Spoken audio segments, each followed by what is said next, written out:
dan selamat datang kembali di pembahasan kita. Kali ini kita lanjut lagi ya. Siap. Kita mau bedah bagian akhir dari buku Peter Thiel, Zero to One. Judulnya cukup bikin mikir nih, stagnasi atau singularitas. Betul, bagian kesimpulan yang penting banget. Sumber yang kita pegang ini kan isinya inti argumen Thiel soal masa depan kita. Iya. Jadi, ya misi kita sekarang, yuk kita coba pahami pilihan krusial ini. Oke, jadi intinya sumber ini tuh kayak ngasih kita pilihan di persimpangan jalan, gitu. Thiel bilang, masa depan itu bukan sesuatu yang ujuk-ujuk terjadi, tapi hasil pilihan kita bareng-bareng. Pilihannya apa aja tuh? Antara kita ngulangin terus apa yang udah ada, nah ini dia sebut stagnasi, atau gerak dari 1 ke N, fokusnya lebih ke globalisasi. Oke, 1 ke N globalisasi, terus? Atau kita ciptain hal yang benar-benar baru. Ini yang dia sebut kemajuan. Geraknya dari 0 ke 1. Fokusnya ke teknologi. 0 ke 1, kayak menciptakan roda pertama kali gitu ya? Persis. Itu 0 ke 1. Kalau bikin gerobak pakai 4 roda yang udah ada, nah itu 1 ke N. Oke. Nah, ini nih, pandangan Thiel yang katanya agak nyeleneh ya. Bisa dibilang gitu. Kebanyakan orang mikirkan globalisasi, ya nyebarin cara lama kemana-mana, itu yang bakal nentuin masa depan. Tapi Thiel kok bilang teknologi jauh lebih penting. Kenapa ya? Apa cuma soal sumber daya? Bukan cuma soal sumber daya yang terbatas aja sih, walau itu penting banget. Dia ngelihatnya gini, coba bayangin kalau negara berkembang, kayak Tiongkok atau India gitu, mau ngejar standar hidup negara maju. Iya. Tapi cuma pakai teknologi yang ada sekarang. Waduh, itu benturan sumber daya sama dampak lingkungannya bisa parah banget, katastrofik. Oh iya, kebayang. Tapi lebih dari itu juga, globalisasi tanpa inovasi teknologi baru, itu bisa bikin dunia jadi makin seragam. Kompetisinya makin ketat karena semua ngerjain hal yang sama persis. Jadi kayak rebutan kue yang ukurannya segitu-gitu aja ya? Nah, teknologi barulah yang bisa bikin kuenya jadi lebih besar, menciptakan nilai baru. Oke, clear. Jadi nyebarin cara lama aja nggak cukup, malah bisa bahaya. Thiel juga nyinggung soal sejarah kan? Iya, betul. Katanya kita ini sekarang nikmatin hasil lompatan teknologi masa lalu, tapi kok belakangan kemajuannya agak seret gitu. Tepat. Dia lihat ada masa keemasan teknologi lah. Katakan dari revolusi industri sampai tahun 70-an gitu.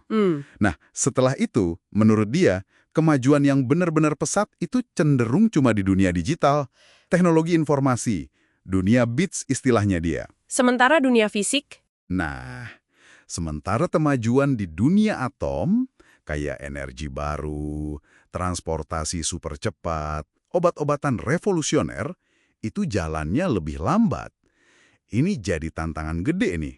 Dan tantangan ini nggak bisa dijawab cuma dengan berharap aja kan? Mesti ada aksi. Banget. Kita harus aktif nyiptain teknologi baru. Nah, ini yang menarik.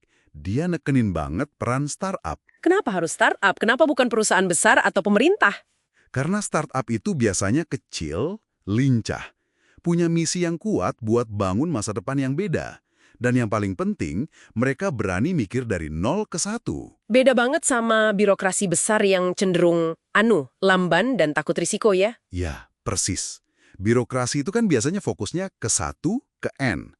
Mengoptimalkan yang sudah ada. Oke. Dan ini nyambung lagi ke judulnya tadi ya, stagnasi atau singularitas. Yup, pilihan pertama, stagnasi. Kalau kita terus-terusan di situ, dalam jangka panjang, sumber daya makin langka. Thiel bilang, ini kemungkinan besar akhirnya jelek, bisa konflik besar, atau bahkan, ya kepunahan. Wah, serem juga ya. Alternatifnya berarti? Terus dorong kemajuan teknologi secara radikal. Habis-habisan. Termasuk kemungkinan yang paling ekstrem yang disebut singularitas itu? Termasuk. Di mana teknologi, mungkin lewat AI super cerdas gitu ya, udah melampaui pemahaman kita terus mengubah peradaban secara fundamental. Betul. Thiel sendiri ngaku ini masih abu-abu. Bisa jadi utopia keren, bisa juga jadi bencana kayak di film Skynet gitu. Tapi dia merasa itu masih jauh. Dia anggap itu masih cukup jauh di masa depan. Yang lebih mendesak sekarang menurut dia, beda lagi. Apa tuh yang lebih mendesak? Kita perlu mengadopsi apa yang dia sebut optimisme definitif. Optimisme definitif. Maksudnya? Jadi, Ini bukan sekedar harapan pasif kayak, semoga aja masa depan lebih baik. Itu namanya optimisme indefinite. Oh, oke. Optimisme definitif itu artinya kita punya rencana. Kita kerja keras secara terarah untuk benar-benar menciptakan masa depan yang lebih baik itu. Lewat inovasi teknologi tentunya. Jadi harus ada visi yang jelas dan action plan gitu ya? Iya. Perlu visi yang jelas, perlu upaya konkret. Menciptakan ratusan bahkan ribuan keajaiban teknologi baru.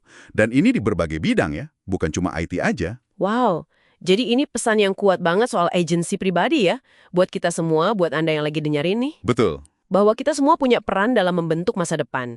Jangan pasrah aja sama nasib atau keberuntungan. Till bilang, Anda bukan tiket lotre, gitu kan? Iya, dia bilang gitu. Tantangannya adalah nemuin dan ngebangun berdasarkan apa yang dia sebut rahasia. Rahasia? Maksudnya? Kebenaran penting tentang dunia yang belum banyak orang tahu. Peluang unik yang sebenarnya ada di depan mata, tapi kelewat sama kebanyakan orang. Oh, jadi kayak nemu sesuatu yang orang lain belum lihat gitu ya? Nah, itu dia. Rahasia ini intinya inovasi 0 ke 1. Cari tahu apa yang mungkin, tapi belum disadari orang, terus bikin itu jadi kenyataan. Ini butuh pemikiran orisinil dan, ya, keberanian. Oke. Jadi kalau dirangkum nih dari Thiel, pilihannya jelas ya di tangan kita. Iya, Mau terus-terusan ngulang pola lama yang ujungnya stagnasi, atau kita berani inovasi, nyari rahasia itu, dan bangun masa depan yang benar-benar beda, dan ya semoga aja lebih baik. persis.